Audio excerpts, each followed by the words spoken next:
Hey folks, what's going on? It's Matt here with Heroic Tactics, and I'm here to talk about the team that I hope to be playing this weekend for the WKOs. It all kind of came together. I threw it together, I guess, not really last minute, but like spontaneously, and it was all after the listening to the Quarry. They were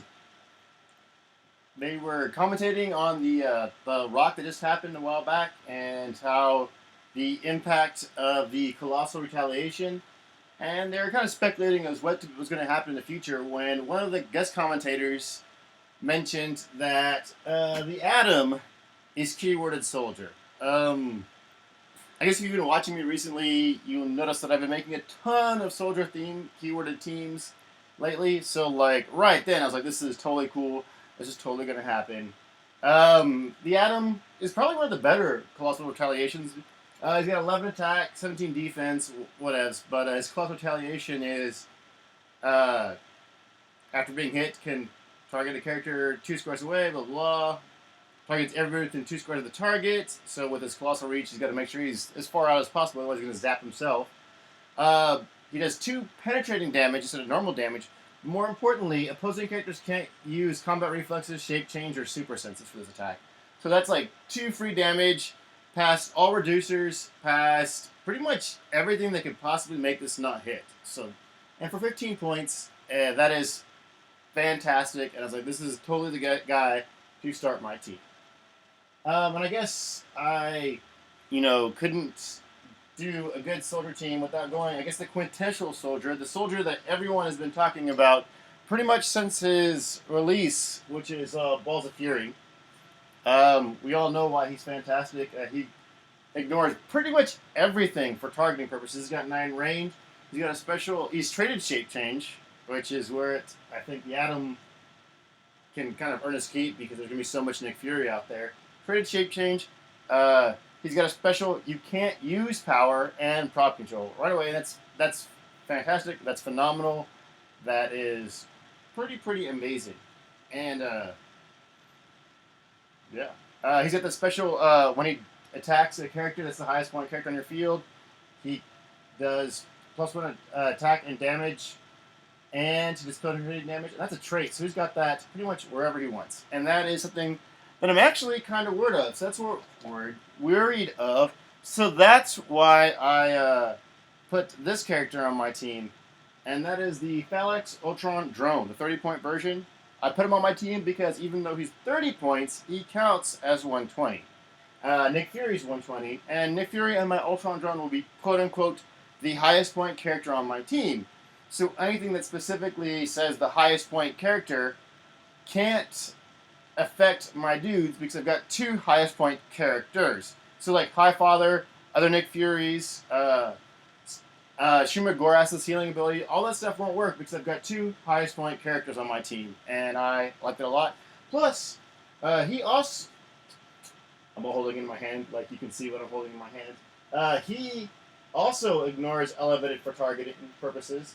So I've got 2 people who can ignore elevated for targeting purposes, and then when you push him, he's got enhancement next to him. So if I push him next to Nick Fury gets enhancement, and next to Nick Fury, who's got the Shield Team ability, it increases his range from 6 to 7. So that's pretty snazzy right there. He's got Pulse Wave, which is always good, and he's 30 points. That acts like a 120 pointer. Finishing out the team are 2. Nick Fury standby, and he's been on pretty much every Nick Fury team, and he's on there for the same specific reason, and that is Jason Esparta. He's a soldier, warrior keyword, but more importantly, he's on there for his movement power. My early adventures with ship. Jason Esparta can use charge and has flight. When he uses the carry ability, he may carry up to 3 characters that share a carry with him. And like I said, I'm making a soldier themed team. And once per game gives Jason Esparta a free action, and he and all characters he carried this turn can't be targeted by opposing characters until your next turn. So that's kind of his dealio.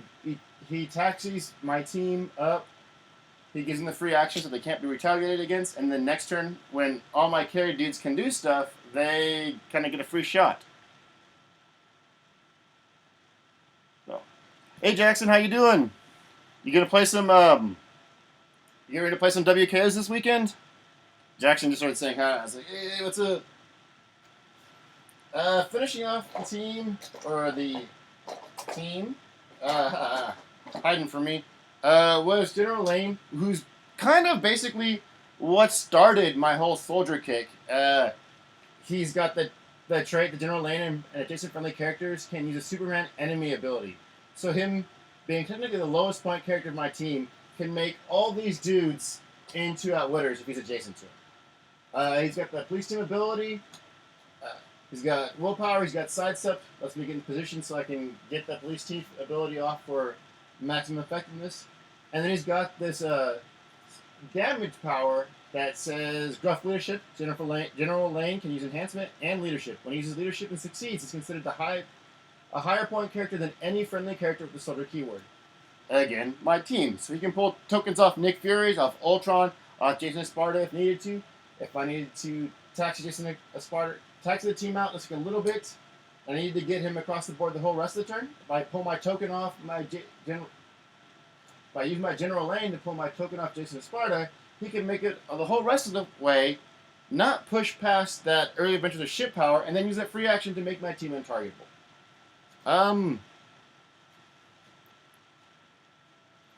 Of course, I had points left over for my resource, and the resource of choice for the basically the resource of choice is the orange battery. The things that I had on it was the bulldozer for extra knockback damage, especially if I'm using Nick Fury. The wall so that I can throw up free barrier, which is always fun.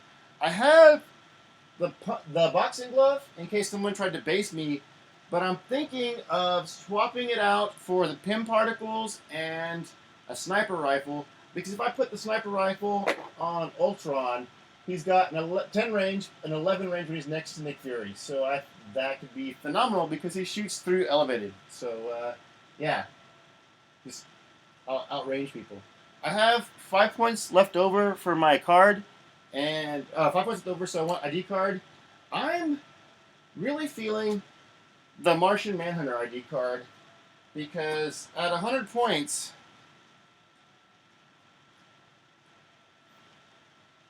he's sidestep, psychic blast, 11 attack, 18 imperv, and 4 damage, which can be, if Nick pops him out or if Ultron pops him out, both of them can totally do that. I can get some enhancement from General Lane, so it's like 6 penetrating damage. It is just ridiculous amounts of fun. So, a couple of things that I'm kind of falling flat on is that there's a lot of moving pieces, and as I've proven in some of my other soldier chains before, is that I'm not good with a lot of moving pieces. So I'm not doing good with a lot of moving pieces. Why am I struggling with that word? I'm not doing good with a lot of moving parts, so I have to practice. Another big flaw is that I've only got one real source of prop control, Nick himself, and only one who's got that power, which he does have most of his dial. But yeah, I think that is kind of scary. I would like to have multiple sources of prob if possible. I do feel really good about my ability to mess with my opponents because I have Nick Fury's. You can't use that power. I have 3 potential outwits depending on how I position General Lane, and I have the Orange Lantern battery. And I've looked at pretty much everything that I have, every opportunity that I have. The only power I cannot straight up you can't use is hypersonic, and I'm hoping just the plasticity granted to me by the orange batteries, the orange constructs themselves, keep that from being a problem. So that is my team. I'm 75 to 85% sure I'm going to be using this weekend. I need to put in a lot more practice in. I hope I can get that. I'm super busy this week, but I am totally excited for the WKO. And just while I'm thinking about it, just a quick shout out to Jackson, who's trying to make some teams for his state championships coming up soon. Yeah, dude, I was pretty excited. I really wanted to do the Texas State ROC Championship until I found out that it's part of the special anime com, and it's $75 to get in, and I was really bummed out about that because, yeah, I think I'd like to get some more competitive games into me. Get some more competitive games. I definitely like theory crafting. I'd love to test out my teams more often. The stuff that just pops in my head while I'm listening to podcasts or, you know, kicking it back, or when I'm chatting up Luke and we're like throwing up team ideas for teams. He sent me this really cool team idea today. So like I'm kind of scared that I'm gonna have to face it this weekend. But yeah, this is my team. If you're interested, please leave like comments below what you thought about my team, what you plan on playing with WKOs. If you want to give up that tech, if it's secret, I totally understand. Um, like I said, I'm 75% sure, 75 to 85% sure I'm gonna play this team, but I'm not reluctant to hide it because there's still a chance that I might change my mind because there's still ideas that I've been texting back and forth. Gosh, I'm not really indecisive. There's so much stuff out there. I honestly cannot wait till set rotation comes out, even the first one, just because it'll limit some of the stuff that I have to worry about. Yeah. But yeah, this is my team. Thank you for watching. Oh yeah, follow me on Facebook, Heroic Tactics. I've been experimenting a lot with their live broadcasting function. So if you want to see like a quick little tidbits, like quick little things that I'm playing around with, like teams, I did a lot of building hypothetical teams from sealed boosters from Uncanny X-Men recently. I like that ability because it let me justify buying extra boosters when I really didn't need them. I was like, this is for promotion of the channel. But anyway, so yeah, thank you for watching. This is Matt with Heroic Tactics. May